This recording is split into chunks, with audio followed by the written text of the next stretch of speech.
Much at this moment in time, I would like to call upon a representative from the groom's family. And Pastor Nyoni Snr, let's give him a big hand. That's the father to the groom.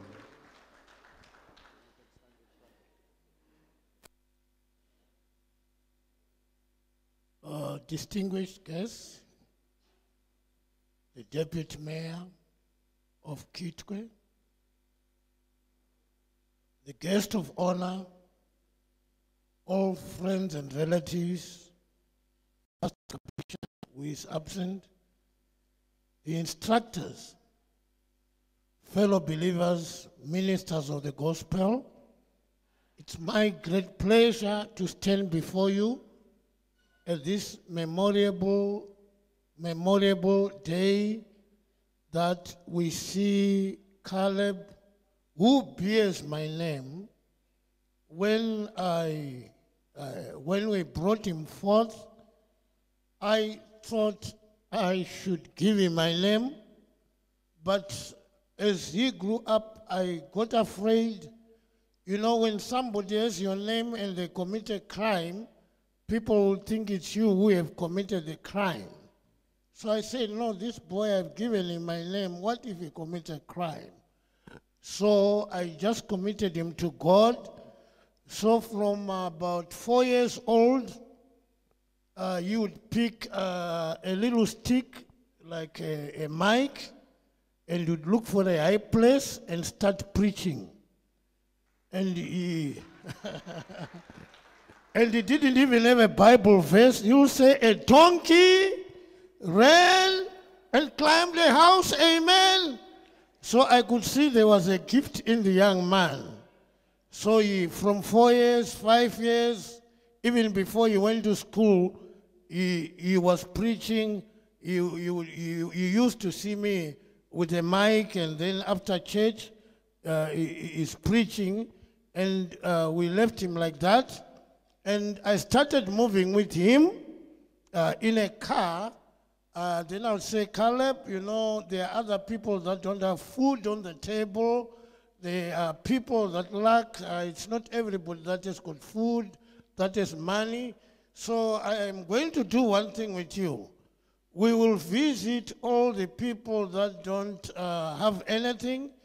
And please, as we help them, don't tell anybody, even your mama, because what this hand has done, this one must never tell. The mother is hearing for the first time. Just as a young boy, you say, Dad, I'll never tell mama. Let's just help the poor. So go help people, go help people. Nothing even went to the mama. She's only hearing it now. So Caleb, I want you in the same spirit that I raised you under as a young boy, that when you're holding 100 kwacha, let it not all perish on you. There's somebody needing a meal somewhere. Somebody needs that money better than you. Amen. So that's the way I kind of brought him up. And there's something strange that I read from the Bible about Isaac. You would see the journey that Abraham would go, Isaac would follow the same route. And where there were wells that were blocked by other people that were jealousy, Isaac would come back and recognize, well, this well here, let's open it up, and there would be a little quarrel, and then they go to another well, he opens up, and then he says, at last, on this one, let's not quarrel, because there's room for us all. So I want you, Caleb, to know that we don't fuss, we don't fight. God has enough resources for us all. So, the reason why I'm saying that, I went to the United States, I think in '92. I entered a certain house of Brother West, and we had quite a good fellowship there in Alabama. Then the routes that I went, he also went. I went to India, he went to India. I went to the States, he went to the States. I never forced him, I've never persuaded him, I've never encouraged him in the ministry, because there's more wars in the ministry than even in the political world. So I just said, Lord, in my heart, I don't want to be a discouragement. Neither do I want to be an encouragement. I want him to go on his own calling. So I would hear him say, I'm going to West Africa. I say, okay. Then he said, I want to go to the States. I say, okay. I want to go to India. Okay. So then one thing that I've discovered, we as parents, whatever we do, our children will do. All the routes that I went around the world, without him knowing, he went. So I went to a house of a certain man called West, and he went in the same route, picked the same people. So I was just listening as he was telling me. I went to such a place. I met the family of West. Then I went to South Carolina, met few pastors there. He went to the same route without us planning. Then he goes somewhere else. He goes the same route.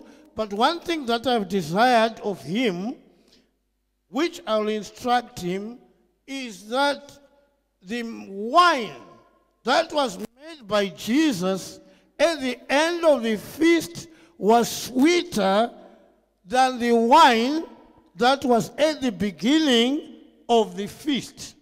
So Caleb, as you do your work in the ministry, never have bitterness, never have enemies, because in your generation, despite all the wars that I've gone through, let your end be greater than mine, for the wine that's made at last by Jesus is sweeter than the wine that was at the beginning.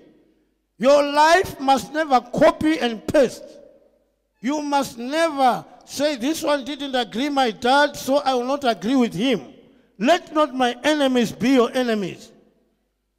David had his own enemies, his own challenges, and he was a man of war. But when Solomon came, he never copied and pasted war tactics from his father. In his generation, he lived in peace with all nations that once fought with David. So we don't want a life of copy and paste. Let God give you your own vision. Move the way you are led. Even if I didn't go in that direction, if God leads you that way, please do. God will bless you that way. And the last point, when God is put us here on earth, it's not just for the natural life, because houses, riches, money, it's temporal. That's why you go to a graveyard, it gives a space of time. So and so born this year, died this year. Born this year, died this year. Born this year, died this year. And when you die, people are quarreling on how they can divide your inheritance. Even when Jesus died, they were even casting lots on his garments, showing the things we have. People quarrel when we die, we don't take it across the river. So I want you to know, Caleb, that there is life after this life. So as God gives you children, as my friend Mr.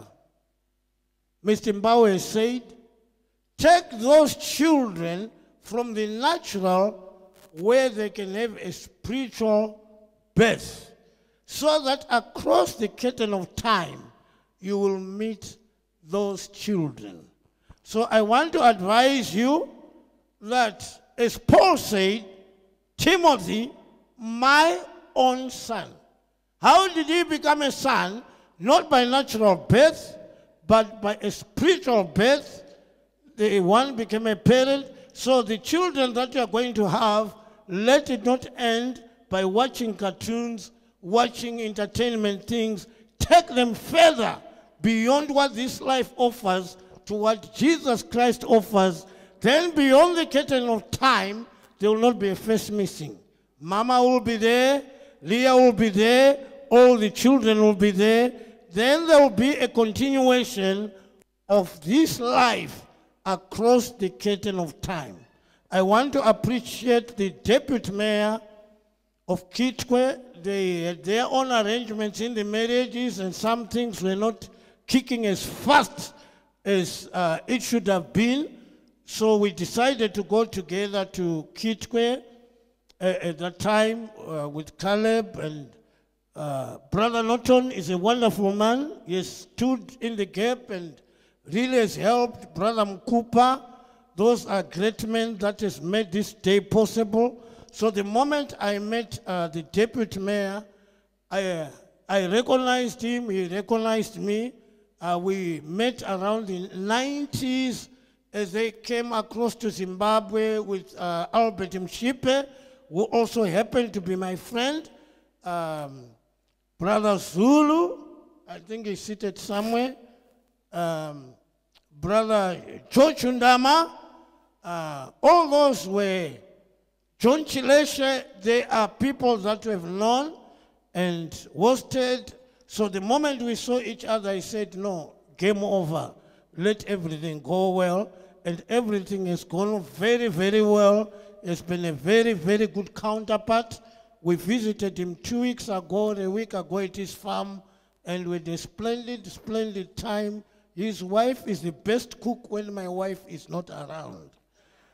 I've got a wonderful wife. She can come forth. Now, we have been married for 35 years, and not for one day did we quarrel. She doesn't know this slap. She doesn't know this fight. The only fight that I have done is against the devil, but not her. She has been a wonderful, wonderful woman, and at times we say it's like a dream that we are 35 years in marriage. So she has been a wonderful wife. So Caleb and Leah, let no one describe your vision. This is one thing that I have never accepted.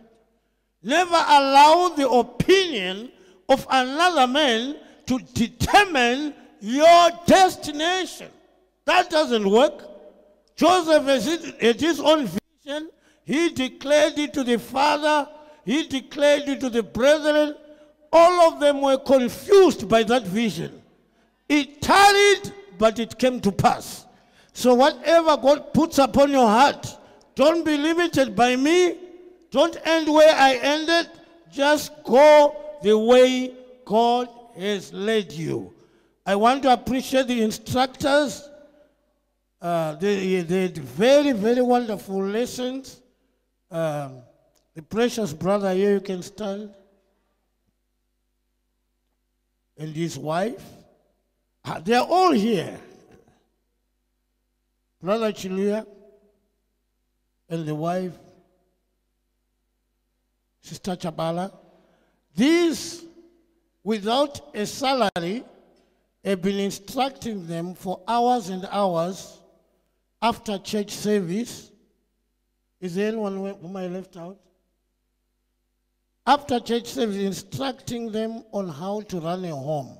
So whatever they taught you, just stay that way and God will bless you. I thank you all for coming, for supporting. Continue to pray for these two. I will not interfere in their visions. Let them do the way they want to do their things. I always tell my wife, tell the truth to the children, but don't force them.